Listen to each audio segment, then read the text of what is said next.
CA final audit के ICI के कुछ कंसिडरेशन आपके साथ शेयर कर रहा हूं बिफोर अपीयरेंस इन एग्जामिनेशन। अगर आप ये वीडियो देख रहे हैं बिल्कुल इस बात को ध्यान में रख के जाएं जो मेरी आपको बताने जा रहा हूं। आप अपने एग्जामिनेशन हॉल में मेरी बात को याद रखना।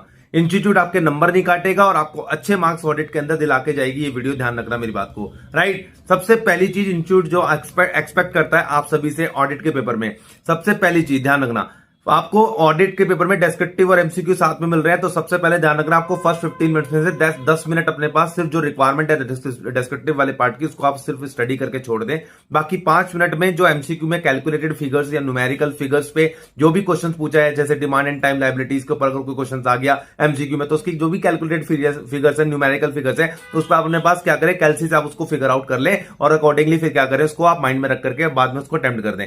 तो सबसे पहले तो आपको एमसीक्यू अटेम्प्ट कर लेना है। 55 मिनट्स आपको इससे ज्यादा देने नहीं है एमसीक्यू के अंदर। बाकी जो पेमेंट का टाइम बचेगा, राइट, जो भी रिमेनिंग टाइम बचेगा उसमें डिस्क्रिप्टिव पार्ट देना है। अब मैं जो आपको बता रहा हूं ध्यान से सुनना। एज एन ऑडिटर मुझे ऑडिट का पेपर लिख के आना है। यानी कि अगर कोई स्ट्रेट फॉरवर्ड क्वेश्चन दिख रहा है तो आपको वहां पे बिल्कुल भी अननेसेसरली एक्सप्लेनेशन की फॉर्म में आपको आंसर नहीं लिखना है। आपको सिंपल अपने बुलेट पॉइंट्स के अंदर उस एग्जामिनेशन के जो मतलब जो क्वेश्चन है उसके क्वेश्चन को आंसर्स को फॉर्म करना है। बुलेट पॉइंट्स के अंदर आपको आंसर करना है। जब आप बुलेट पॉइंट्स के अंदर उसको आंसर करें तो उसके अंदर अननेसेसरली पॉइंट्स बिल्कुल भी यहां पे ऐड ना करें। अगर आप अननेसेसरली पॉइंट ऐड करोगे तो ध्यान रखना, जो आपने सही पॉइंट भी लिखे हैं उसके भी नंबर आपके कट जाएंगे।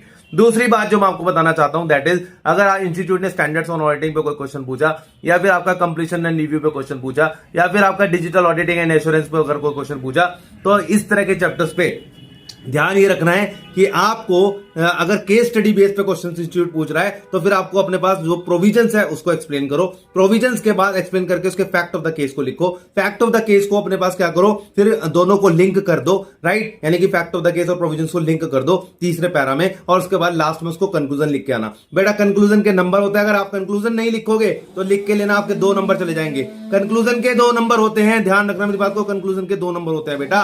Best of luck for the examination. Thanks a lot. Thanks.